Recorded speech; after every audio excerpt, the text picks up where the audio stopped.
You're listening to William Hill's Sportsbook of the Year Awards, live on talkSPORT 2, live from the events. A shortlisted author, only Dame Kelly Holmes. Hello, guys. Holmes in the house, everybody.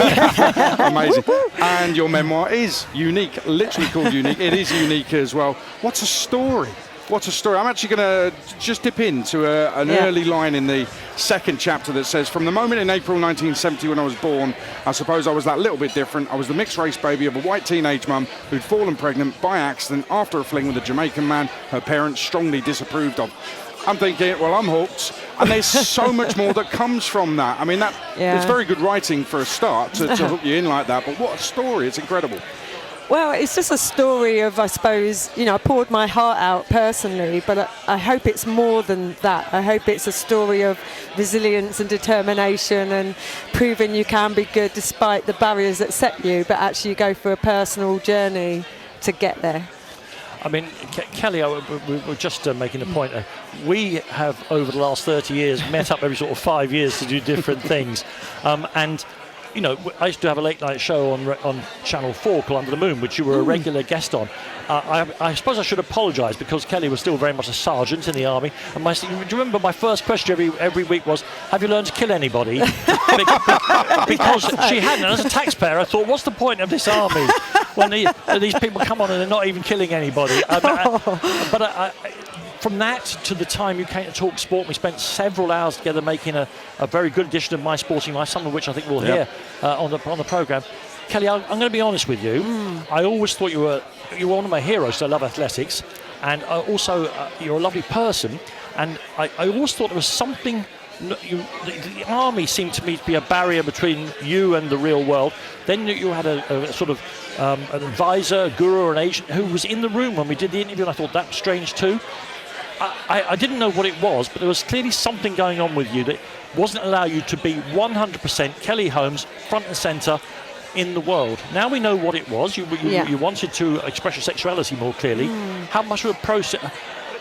How important was that to you? And in the book, it's very front and centre. I'm going to ask you a simple question. Has it changed your life, coming out and all the rest of it? Absolutely. I think, you're right. I had this armour around me. And the army was also that armour. I could be a strong female. No one had to get close to me. I didn't have to get close to anybody else. But I think there's something different, when it affects your life in the way that it did mine. It wasn't about people knowing about my sexuality. I really don't care what people think of that. Sure. But the fact is that when it becomes part of who you are, to never express your happiness, your freedom, just to have a normal conversation, and you're always second guessing what people think, what's coming out of your mouth, is exhausting. Like, I live my life in exhaustion and fear, and the fact is I don't have that anymore. And before I've come into these events over the years, I've been retired now for 20 years. I mean, this is my 20-year commemorating those 2 golds.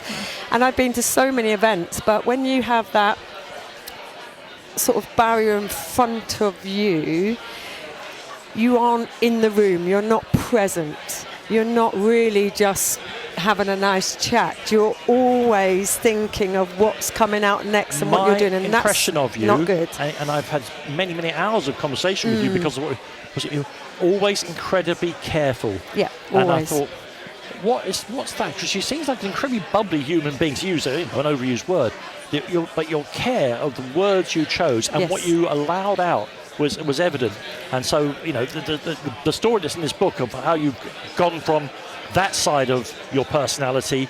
I think you used the phrase in an interview I saw where you need to know that there's happiness on the other side of fear. Yes. And that's what the book is. The main part of the book is to try and make people understand that. It is. Yes, it is. It is about that, but it's also, I still had achieved so much in my sporting career. Yeah. What could I have achieved had I not had those breaks, that worries that caused me a lot of mental health problems, stress, because you at think the you end could have of won the the pole day, vault as well, do you? I think, that's the thing. And I absolutely do think that, despite despite what I had personally, the book in sport is about resilience. The sport is about never giving up, about going for it, really giving everything. But I gave my life, and literally nearly gave my life, to my sport in What do you mean by that last sentence? I basically didn't want to be here many times. That's powerful in the book, by the way. Yeah. Very powerful. And even 3 years ago. It's so upsetting. The reason for coming out is because I had to choose between life or not And one oblivion, night. yeah. And I decided that my life's worth living. How have other people responded to the change in you? Really strongly.